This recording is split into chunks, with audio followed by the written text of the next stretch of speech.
안녕하십니까. 신의균의 국방TV 시큐리티 뉴스입니다. 오늘도 역시 아주 중요한 국제정치 그리고 대한민국 안보 관련한 뉴스 브리핑 해드릴 텐데요. 우리 정부가 정말 무지막지한 그런 일들을 벌여 나가고 있습니다. 이건 뭐 독재도 이런 독재가 있을 수가 없고, 그리고 이렇게 황당한 짓거리를 또 벌이고 있는 것, 그리고 대한민국을 완전히 경제 나락으로 떠들여서 망하게 만들려고 하는지, 세컨드리 보이콧 필요 없다, 그냥 북한에 돈만 퍼주면 돼 라는 자도 있습니다. 보겠습니다. 한미 정상회담에서 문재인 대통령이 참석 감사 인사를 전했던 바이든 대통령으로부터 미중 일러 주요국 정상 모두 불참한 가운데 열린 P4G 정상회의에서 문재인 정권이 또 사고를 쳤습니다. 도대체 북한이 얼마나 좋으면 이러는지 모르겠습니다. 이 정권의 쇼 전문가 탁현민 청와대 의전비서관의 작품인 서울 녹색미래 정상회의 일명 P4G 정상회의의 개회식 영상에서 행사 개최지가 서울이 아닌 평양으로 표기되는 역대급 사고가 벌어져 국제적 망신을 사고 있습니다.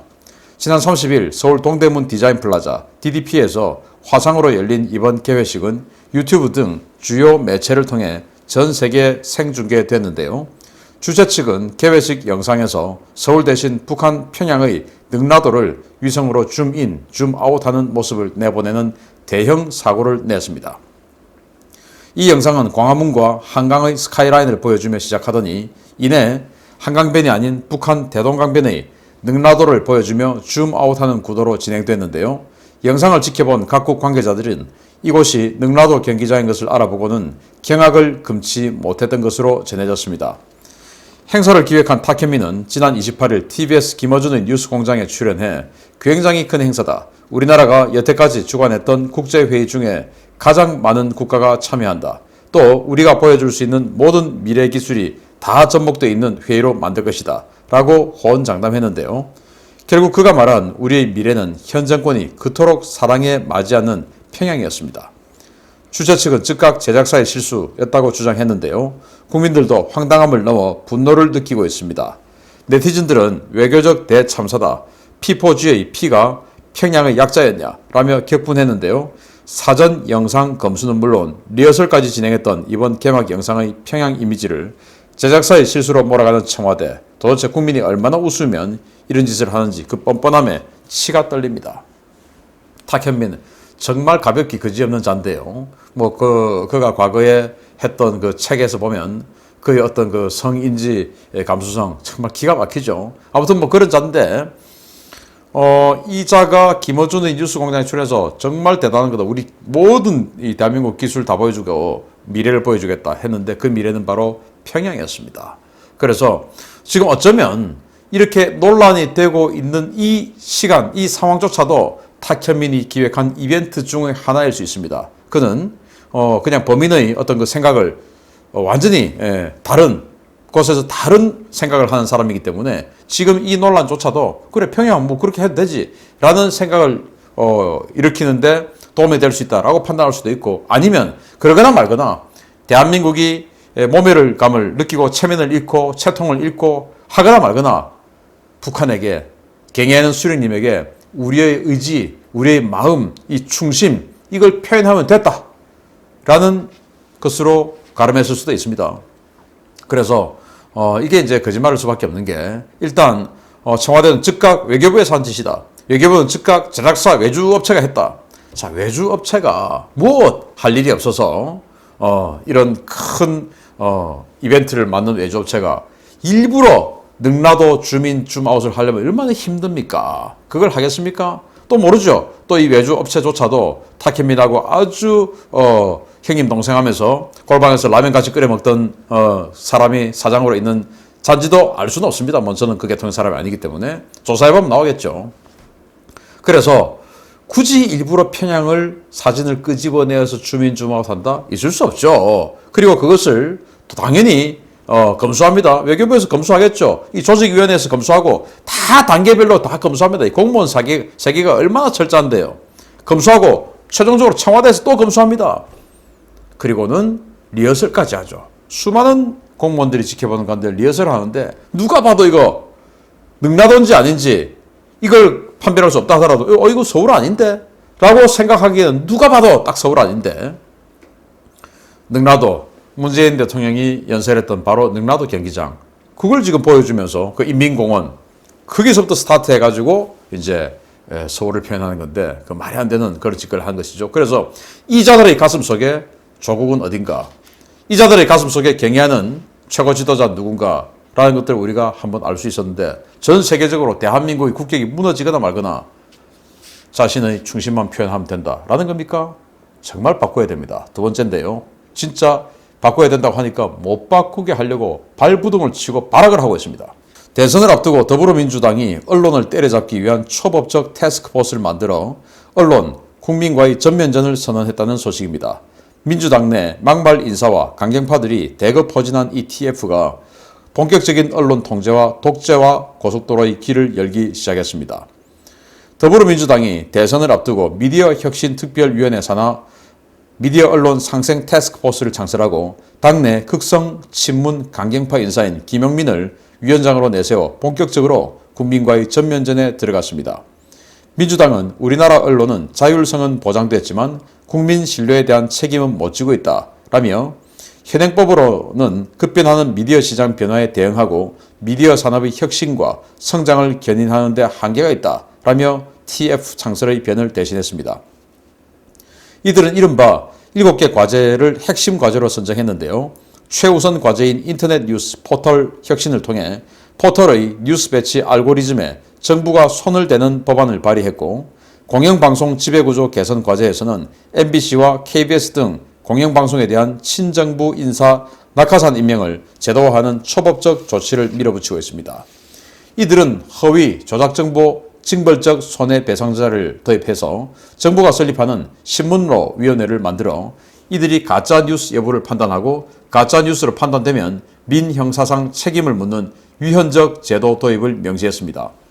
민주당이 이러한 과제들을 밀어붙이고 있는 것은 대선이 1년도 채 남지 않은 상황에서 정부와 여당의 비리와 정책 실패 등 부정적인 뉴스들이 쏟아지며 여론이 악화되고 있다는 위기의식 때문인데요. 문제가 있으면 그것을 반성하고 바로잡을 생각을 하는 대신에 문제를 제기하고 비판하는 언론과 국민을 때려잡을 생각을 하는 자칭 민주화 세력의 독재 행보, 국민이 제동을 걸어야 한다는 우려의 목소리가 커지고 있습니다. 자, 독재도 이런 독재가 있습니까? 그들이 그렇게 활용하고 이용했던 크랩, 깨까지 돌려가면서 그렇게 했던 이 포털, 요즘 이제 뭔가 자기네들에게 우호적인 프레시안이나 오마이뉴스 또는 민중의 소리 이런 뉴스들이 노출이 잘 안 되니까, 왜냐하면 이 알고리즘 때문에 선호하는 뉴스들이 자꾸 이제 나오게 되죠. 그래서 선호한 뉴스들 당연히 기사를 잘 적고 좀 더 면밀히 검토하고 검수하고 하는 그 기사들이 이제 좀 더 클릭 확률이 높죠. 그러다 보니까 그게 이제 더 전면에 내세워지는 겁니다. 그러니까 그게 마음에 안 든다. 알고리즘 야 통제하자. 이렇게 되는 것이고, 그렇게 해서 클릭 확률을 줄이자.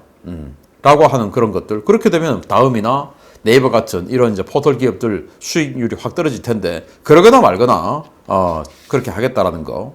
그리고 이제 방송도 완전히 그냥 친정부 낙하 인사를 보내가지고 꽉 틀어지는 그 법안을 만들어서, 왜냐 지금 요즘 KBS 이런 거 보면 가끔 아주 가끔 이제 뭔가 정부를 비판하는, 또 정부의 잘못된 점을 부각시키는 이런 기사들이 가끔 나오고 있어요. 그래서 그게 바로 이제 권력 누수다 이거죠.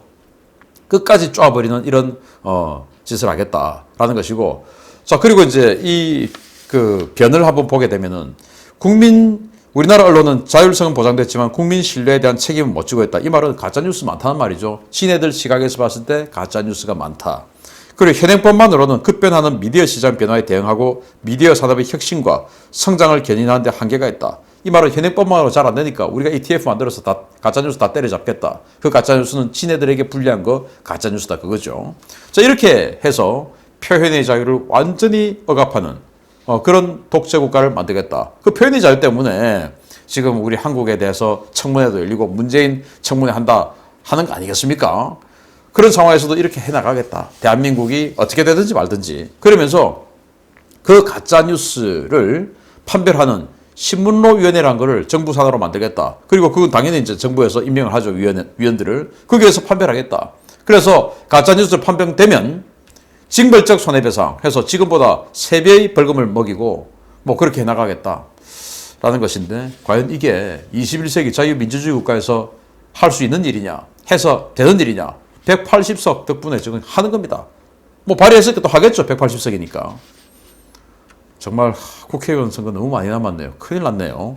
자, 이렇게 해서 정말 마지막 발버둥을 치는데 발버둥을 치거나 말거나 그래도 똘똘 뭉쳐서 바꾸어서 이 법이 부메랑이 되어서 그들을 완전히 그냥 진 눌러버리는 법이 되기를 기대합니다. 세 번째 소식인데요. 이거는 뭐 진짜 우려스럽습니다. 우리나라 망할까봐 그렇습니다. 미국은 비핵화 전에는 어떤 제재 완화도 없다고 못 받고 있고 북한도 헌법에 명시된 핵무기를 절대 포기할 수 없다고 날을 세우고 있는 가운데 문재인 정권 혼자만 뇌내 망상을 돌리며 대북 경제 지원을 준비하고 나서 세컨더리 보이콧 우려가 커지고 있습니다. 김일성 주체 사상을 신봉하던 전대비라는 반국가 단체의 창립 멤버 출신으로 일관되게 북한의 하트를 날리고 있는 이인영 통일부 장관이 기업들과 만나 대북 경제 지원에 대한 논의를 시작해 논란이 일고 있습니다. 통일부에 따르면 이인영은 6월 1일 현정은 현대그룹 회장을 만나 금강산 관광 재개에 대해 논의할 예정이라고 밝혔는데요. 통일부 대변인은 남북은 2018년 평양 공동선언에서 여건 조성이 되는 대로 금강산 관광을 정상화하기로 합의했다라며 이번 이인영과 현정은의 면담이 이에 따른 것이다 라고 밝혔습니다. 이인영은 이중명 대한골프협회 회장 겸 아난티그룹 회장도 4일 만날 예정입니다. 아난티그룹은 금강산 등지에 골프장을 건설해 북한 관광 사업을 확대한다는 구상을 가지고 있는 업체인데요. 이인영은 이중명과도 대북 관광 사업 계획에 대해 논의를 할 계획인 것으로 전해졌습니다.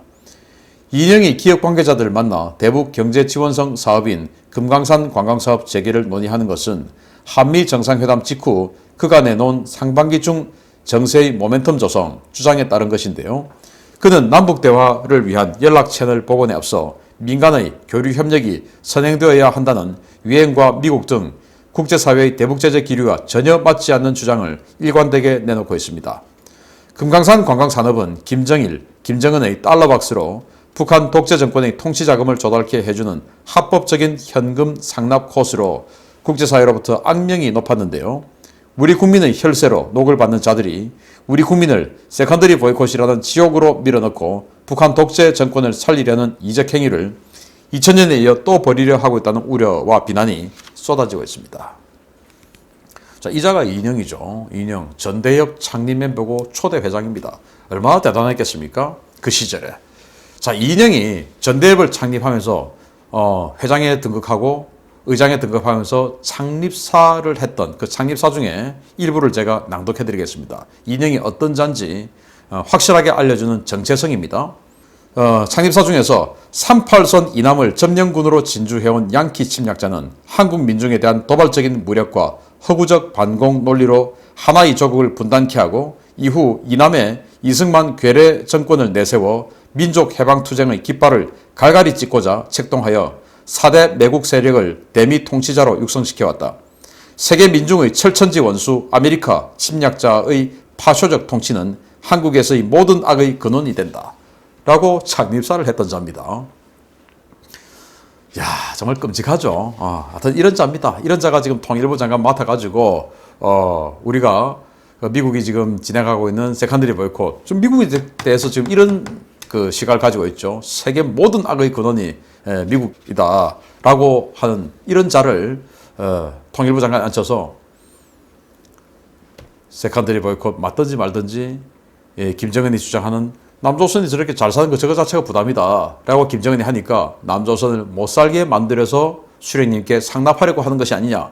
그거 아닙니까? 그거 아니면 어떻게 미국의 대북 제재가 아직도 해소되지 않았는데 또 이번에 분명히 바이든 대통령이 북한이 먼저 선행적으로 행동을 하고 나왔을 때 대화를 해주겠다라고 했는데 말로만 하는 약속은 신뢰하지 않는다라고 했는데 그리고 유엔 제재, 대북 제재 다 그대로 유지된다라고 했는데 이렇게 기업들을 불러서 북한에 대한 지원을 논의하고 있다. 현대그룹이 어떻게 하다가 공중분해될 뻔했습니까? 바로 이 금강산 관광하고 이렇게 하다가 그래 됐습니다. 자, 아난티그룹 저 잘 모르는데 여기도 아마 이 친북 세력들하고 굉장히 관계가 깊은 회사인지 그 좀 의심이 들어요. 왜 여기에다가 지금 골프장을 지어서 돈을 벌려고 하는 것인지. 아무튼 자신들이 돈을 벌기 위해서 우리 국가 전체를 위험에 빠뜨리려고 하는 이런 기업들, 저는 반드시 우리 국민들이 마음속에 니들 그랬어? 라는 생각을 가지고 있어야 된다고 생각하고, 또 우리 주변에 개성공단에 들어가서 정말 돈을 갈구리로 끌어모았던 그 자들이 마치 자신들이 통일의 역군인 것처럼 행세하고 다니는 이런 꼴들 우리 다 기억해야 됩니다. 통일의 역군이 아니고 통일을 가로막았던 자들이죠. 그리고 중국보다 또 베트남보다 더 싼 인건비, 그렇지만 그들보다 훨씬 더 싼 물류비, 그리고 그들보다 훨씬 더 수월한 의사소통, 이렇게 해서 완전히 그냥 각종 지원 혜택 다 받아먹고 엄청나게 오랫동안 돈을 긁어모았던 자들이 마치 통일의 역군인 양 행세하고 다니는 이거 우리 다 기억해야 됩니다. 통일의 역군은 아닙니다. 자, 이인영 죽으려면 혼자 죽지, 우리 국민 5천만 원 우리 국민은 제발 놔두고 죽어라. 마치겠습니다. 감사합니다.